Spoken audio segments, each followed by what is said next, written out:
여호수아 15장 13절에서부터 19절까지입니다. 하나님 백성들의 가치관. TV나 신문을 보면 높은 자리에 있었던 많은 사람들이 부도덕한 사생활 문제로 혹은 불이한 재물을 탐하거나 잘못된 방식으로 권력과 명예를 얻기 위해서 불법을 행하다가 곤욕을 치르는 모습을 종종 목격합니다.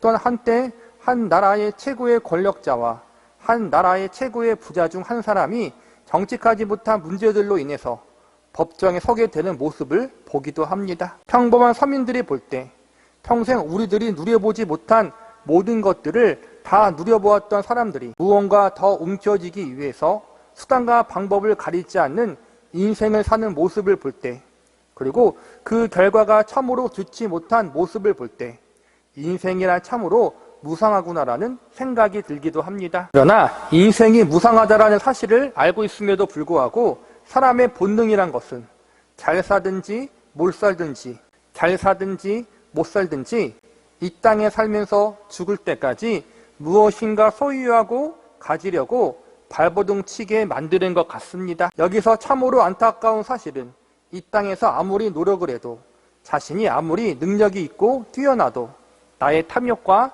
나의 욕심을 모두 채워줄 모든 것을 가질 수는 없다는 것입니다. 왜입니까? 세상의 모든 것의 주인은 따로 있기 때문입니다. 원래의 주인이 있음에도 불구하고 그것을 무시하고 자신이 주인 되려고 노력하는 것이 결코 성공할 수 없기 때문입니다. 성경은 이 세상의 모든 것을 하나님이 창조하셨다고 분명히 선언하고 있습니다. 그러므로 이 우주 만물의 주인은 창조주 하나님이신 것입니다. 세상의 모든 것이 다 하나님께 속한 것이고 하나님은 자신의 뜻대로 이 세상을 주관하십니다. 이러한 사실을 모르고 사람들은 자신이 가진 지식으로 세상의 모든 것을 더 가지려고 합니다.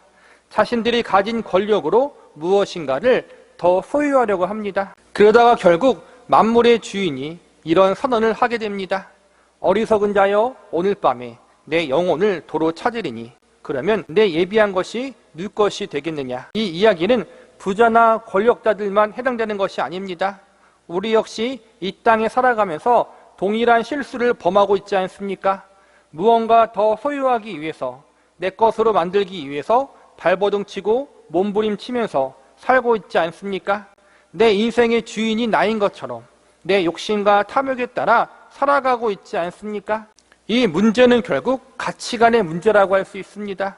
세속의 가치관을 가지고 불신자들과 똑같이 하나님이 없는 것 같은 삶을 살아가는가, 아니면 성경적 가치관을 가지고 하나님의 백성과 자녀로서 하나님이 주인 되시는 삶을 살아가는가. 저와 여러분은 과연 어떠한 결정을 내리시겠습니까? 어떠한 가치관을 가지고 살아가시겠습니까? 우리는 우리를 창조하시고 세상을 다스리시는 하나님이 주인 되신다는 사실을 잊지 말아야 합니다.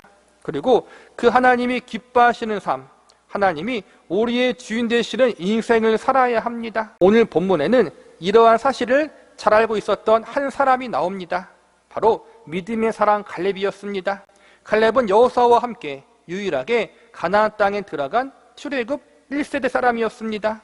우리는 이 시간 인생의 노년, 인생의 마지막을 바라보았던 갈렙이 오늘 본문에서 보여준 모습을 통해서 진정 하나님의 백성이 가져야 할 바른 가치관의 모습이 무엇인지 알아보는 시간을 가져보도록 하겠습니다. 첫 번째, 하나님 백성들은 말씀에 대한 바른 가치관을 가지고 있어야 합니다. 오늘 본문 내용은 갈렙이 헤브론 땅을 정복하는 과정에서 생긴 이야기를 담고 있습니다. 헤브론 땅은 가나안에 사는 거민들 중에서도 가장 크고 힘이 센 사람들이 살고 있었던 곳이었습니다. 더구나 갈렙의 나이는 지금 85세입니다. 85세의 노년의 나이에 가나안 땅에서 가장 강한 적들과 싸워야 하는 그러한 상황임에도 불구하고 갈렙은 헤브론 땅을 포기하지 않고 그곳을 정복하기 위하여 나아갑니다. 어떻게 해서 갈렙에게 이러한 용기가 나올 수 있었을까요? 오늘 본문의 시작인 13절을 보시기 바랍니다. 여호와께서 여호수아에게 명령하신 대로 여호수아가 길앗 아르바 곧 헤브론을 유다 자손 중에서 분깃으로 여분네의 아들 갈렙에게 주었으니 아르바는 안악의 아버지였더라. 13절에 보니까 여호와께서 여호수아에게 명하신 대로라고 나와 있습니다. 이 약속의 말씀이 성취되기까지 여호수아와 갈렙은 45년이란 시간을 기다렸습니다. 지금으로부터 약 45년 전 이스라엘 백성들은 가나안 땅 바로 앞까지 와서 12명의 정탐꾼들을 보냈습니다. 이때 정탐을 마치고 돌아온 10명의 정탐꾼들은 가나안 원주민들이 너무 강해서 그 땅을 정복할 수 없다고 이야기했고 자신들을 가나안 땅으로 인도하신 하나님을 원망했습니다. 그러나 오직 여호수아와 갈렙만은 하나님을 신뢰함으로 능히 가나안 원주민들을 물리칠 수 있다고 이야기했고 하나님은 이 두 사람의 믿음을 기쁘게 여기시고 출애굽 1세대 중에서 유일하게 가나안 땅에 들어갈 수 있도록 허락하셨습니다. 이때 하나님이 여호수아와 갈렙에게 가나안에 들어갈 때 발로 밟는 땅을 주시겠다고 약속하셨습니다. 이 약속을 의지하여 갈렙이 여호수아 14장에서 헤브론 지방을 달라고 요구하게 되고 하나님은 여호수아에게 그 땅을 갈렙에게 주라고 말씀하십니다. 하나님의 약속의 말씀을 의지했기에 갈렙은 가나안 땅에서 가장 강력했던 헤브론 주민과 싸워 능히 이길 수 있었습니다. 적들을 쫓아내고 그 땅을 정복할 수 있었습니다. 갈렙이 여기서 하나님의 약속의 말씀을 믿었다는 것은 약속하신 하나님을 신뢰하고 있었다는 것을 의미합니다. 나는 비록 나이가 많고 힘도 많이 부족하지만 하나님이 말씀하셨으니까 그 말씀대로 반드시 이루어질 것이다 라는 믿음, 약속하신 하나님에 대한 신뢰, 자신에게 말씀하시고 약속하신 하나님에 대한 신뢰, 자신에게 말씀하시고 약속하신 하나님에 대한 능력과 신실하심에 대한 믿음이 전제되어 있었기에 갈렙은 능히 헤브론 땅을 정복할 수 있었던 것입니다. 물론 하나님의 약속이 주어졌다고 해서 가만히 앉아있으면 그 약속이 이루어지는 것은 아닙니다. 우리는 약속이 주어졌으면, 말씀이 주어졌으면 그것이 이루어지기까지 부단히 기도하고 하나님의 뜻 안에 힘쓰고 애써야 합니다. 이것은 하나님의 법칙입니다. 하나님이 먼저 약속을 허락하십니다. 그리고 그 약속을 믿고 하나님의 뜻 가운데 기도하고 믿음을 가지고 앞으로 나아가는 자에게 약속의 성취를 허락하십니다. 여러분은 말씀에 대한 바른 가치관을 가지고 있습니까? 보다 정확하게 표현하자면 말씀을 하신 하나님에 대한 올바른 가치관을 가지고 있습니까? 말씀하신 하나님이 온 우주를 창조하고 다스리시는 분이시며 우리들의 인생을 주관하시고 인도하시는 하나님 되심을 온전히 믿고 신뢰하고 계십니까? 말씀에 대한 신뢰는 곧 말씀하신 하나님에 대한 신뢰입니다. 하나님의 말씀과 말씀하신 하나님을 신뢰하심으로 믿음으로 행동하고 기도하며 힘쓰고 애쓰시기 바랍니다. 그리고 말씀이 이루어지기까지 하나님의 뜻과 방법대로 지속적으로 성실히 힘쓰고 노력할 수 있는 저와 여러분이 되시기를 바랍니다. 두 번째, 하나님의 백성들은 방법에 대한 바른 가치관을 가지고 있어야 합니다. 즉 하나님 백성들이 하나님의 말씀과 약속을 성취하기 위해서 나아갈 때 인간적인 방법이나 속적인 방법을 추구해서는 안 된다는 것입니다. 다시 말하자면 하나님이 원하시는 방법으로 하나님의 뜻에 맞는 방법을 선택하고 실행해야 한다는 것입니다. 본문 14절을 보시기 바랍니다. 갈렙이 거기서 안악의 소생 그 세 아들 곧 세세와 아이만과 달메를 쫓아내었고 14절에 보니까 갈렙이 헤브론 지방에 살고 있는 가나안 원주민들을 쫓아내는 장면이 나와 있습니다. 세세와 아이만과 달레 이 세 명을 쫓아냈다는 것은 세 명의 개인을 쫓아냈다는 것이 아니라 그 지방의 털을 잡고 있는 세 개의 강력한 부족들을 쫓아냈다는 것입니다. 당시 헤브론 지역에는 가나안 원주민들 중에서도 가장 강력한 부족들이 살고 있었습니다. 한 부족도 아니고 세 개의 강력한 부족을 갈렙이 쫓아냈다는 것입니다. 이어지는 15절과 16절을 보시기 바랍니다. 거기서 올라가서 드빌 주민을 쳤는데 드빌의 본 이름은 기랴세벨이라. 갈렙이 말하기를 기랴세벨을 쳐서 그것을 점령하는 자에게는 내가 내 딸 악사를 아내로 주리라 하였더니 갈렙이 헤브론 지방의 털을 잡고 있던 강력한 세 부족들을 쫓아냈지만 아직 그 지역에는 다른 부족도 남아 있었습니다. 15절에 보니까 드빌이라는 부족이 남아 있었는데 이들도 아주 강한 사람들이었습니다. 우리가 여기서 주목해야 할 것은 갈렙이 도움을 요청하고 있다는 것입니다. 헤브론의 세 부족을 상대했던 갈렙은 나이 때문에 힘에 부쳤던 것 같습니다. 갈렙이 이 드빌 주민을 상대하기에는 무리가 있었던 것입니다. 신앙은 현실적인 부분을 포함하고 있습니다. 하나님이 함께 하시니까 현실과 상관없이 무조건적으로 앞으로 나아가라고 하지 않습니다. 갈렙은 믿음의 사람이었지만 나이라는 현실적인 어려움이 있었습니다. 그러나 그것에 좌절하지 않고 갈렙은 도움을 요청합니다. 세 부족을 이겼으니 나머지 부족과 거래를 할 수도 있었고 타협을 할 수도 있었습니다. 속임수를 쓰거나 야비한 수단을 사용하여 적을 이기려고 할 수도 있었습니다. 수단과 방법을 가리지 않고 이 땅을 정복할 수도 있었습니다. 그러나 갈렙은 그러지 않았습니다. 가나안 땅의 정복, 헤브론 땅의 정복은 하나님이 맡겨주신 거룩한 전쟁이요 사명이었기에 옳지 못한 수단과 방법을 사용하지 않았습니다. 본문 16절과 17절을 보시기 바랍니다. 갈렙이 말하기를 기랴세벨을 쳐서 그것을 점령하는 자에게는 내가 내 딸 악사를 아내로 주리라 하였더니 갈렙의 아우 그나스의 아들인 온니엘이 그것을 점령함으로 갈렙이 자기 딸 악사를 그에게 아내로 주었더라. 고대 사회에서는 친척들과의 결혼하는 것이 잘못된 일이 아니었습니다. 이왕 결혼할 거면 자신들의 가족이나 친척 가운데 배우자를 찾는 것이 당연한 일로 여겨졌습니다. 아브라함과 사라도 친척 관계이고 이삭과 리브가도 서로 친척 관계였습니다. 특별히 믿음의 사람끼리 결혼하는 것은 참으로 중요한 것입니다. 갈렙은 정당한 방법으로 하나님 백성 가운데 있는 사람에게 도움을 요청했습니다. 우리도 세상을 살면서 감당하기 힘든 어려움이나 문제를 당할 때가 있습니다. 그때 우리는 어떤 모습을 취하고 있습니까? 사실 쌍적으로 머리 좀 굴리고 상사람들처럼 편법을 쓰면서 좀 더 문제를 쉽게 해결하면 좋은데 그리스도인이기 때문에 그러지 못할 때가 있습니다. 그래서 손해를 보고 일을 해결하는데 애를 먹을 때가 있습니다. 그러나 옳은 방법, 정당한 방법, 하나님이 기뻐하시는 수단을 사용하려고 손해를 각오하는 것은 하나님이 보실 때 합당한 것입니다. 그러니 낙심할 필요 없습니다. 비록 돌아가는 것 같지만 바른 방법, 정당한 방법을 사용하려고 힘쓰고 애쓰는 것, 이것이 그리스도인의 바른 가치관이고 하나님이 기뻐하신다는 사실을 믿으시기 바랍니다. 본문에서 갈렙은 혼자 하지 않고 온일이라는 믿음의 동역자의 도움을 받아 이 문제를 함께 헤쳐나간 모습을 볼 수 있습니다. 우리는 모든 것을 혼자서 감당할 수 없습니다. 하나님께서는 이러한 이유로 믿음의 공동체, 교회를 허락하신 것입니다. 성경은 두세 사람이 내 이름으로 모인 곳에 나도 그들 중에 있다고 가르치고 있습니다. 하나님을 섬길 때 혼자보다 함께 섬기는 것이 하나님이 더 기뻐하신다는 것입니다. 하나님이 허락하신 믿음의 동역자, 기도의 동역자들과 함께 위기를 극복하시기 바랍니다.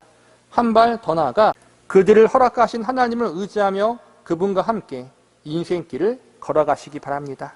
말씀을 마무리하겠습니다. 어떤 분들은 젊었을 때에는 믿음으로 잘 사시다가 연세가 들면서 몸도 약해지고 믿음도 약해지는 경우들이 있습니다. 젊은 시절에는 말씀을 의지하여 겸손히 믿음으로 살다가 나이를 먹고서는 말씀이 아니라 세상적인 수단과 방법을 의지하여 사는 경우들이 있습니다. 많은 교회의 원로 지도자들이 이러한 모습을 보이는 경우들이 많아 참으로 안타깝습니다. 그러나 갈렙은 달랐습니다. 그는 젊을 때나 늙었을 때나 여전히 변함없이 하나님을 의지했고 말씀대로 살았습니다. 겉사람은 후패해지나 우리의 속은 날로 새롭도다라고 고백한 바울 사도처럼 오히려 세월이 흐를수록 더욱 하나님을 의지하며 모든 사람들의 귀감이 되었습니다. 저와 여러분도 이러한 갈렙의 모습을 사모하고 그렇게 되기를 기도하시기 바랍니다. 세월이 지날수록 나이를 먹을수록 인생의 황혼이 가까울수록 더욱 하나님만 의지하고 말씀대로 살아가는 성숙한 하나님의 사람이 되기를 소망하시기 바랍니다. 더불어 가장 중요한 것은 오늘 갈렙의 전 인생을 이렇게 믿음으로 살아갈 수 있도록 이끄신 하나님이 누구인지 바르게 알아가는 자리에 우리가 서야 합니다. 하나님이 갈렙을 이끄셨듯이 오늘날 저와 여러분을 이끌고 계시다는 사실을 믿으셔야 합니다. 무엇보다 그 하나님이 우리의 아버지가 되신다는 사실을 믿어야 합니다. 우리가 믿고 섬기는 하나님은 추상적인 분이 아닙니다. 단순히 하늘에만 계신 전능자가 아닙니다. 그분은 친히 우리를 향해 내가 너의 아버지다, 너희가 나의 자녀다라고 선언하신 분이십니다.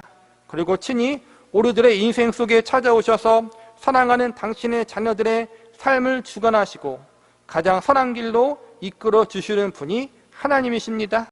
우리는 우리의 아버지가 되시는 하나님, 우리들의 인생을 주관하시는 하나님이 어떠한 분이신지 바르게 잘 알아야 합니다. 하나님은 우리에게 약속의 말씀을 주시고 그 말씀을 성취할 수 있도록 우리들의 삶을 지도하시고 인도하시는 분이십니다. 그러나 하나님은 단순히 우리가 약속의 성취라는 것만 얻어내고 끝나기를 바라지 않으십니다. 약속의 성취 과정을 통해 우리들이 보다 성숙한 주의 백성으로 자라나기를 바라고 계십니다. 그래서 우리에게 약속의 말씀을 주실 뿐 아니라 그 말씀을 이루어지기까지 오랜 인내의 시간을 견디게 하십니다. 때론 하나님의 뜻대로 그분의 말씀대로 살기 위해서 우리는 손해를 보고 때로는 고통과 아픔을 감내해야 할 때가 있습니다. 하나님을 믿는다는 것은 단순히 성공과 번영이라는 관점에서만 바라볼 수 없는 일입니다. 고난도 있고 환난도 있으며 아픔과 고통도 있습니다. 이 모든 과정 가운데 하나님은 저와 여러분이 끝까지 하나님을 믿는 믿음을 지키며 하나님의 백성과 자녀로서 합당하게 살아갈 수 있는 존재로 다듬어 가시는 작업을 하십니다. 인간의 눈으로, 인간의 머리로 하나님의 이러한 일하심이 쉽게 이해가 가지 않고 납득이 되지 않을 때가 있습니다.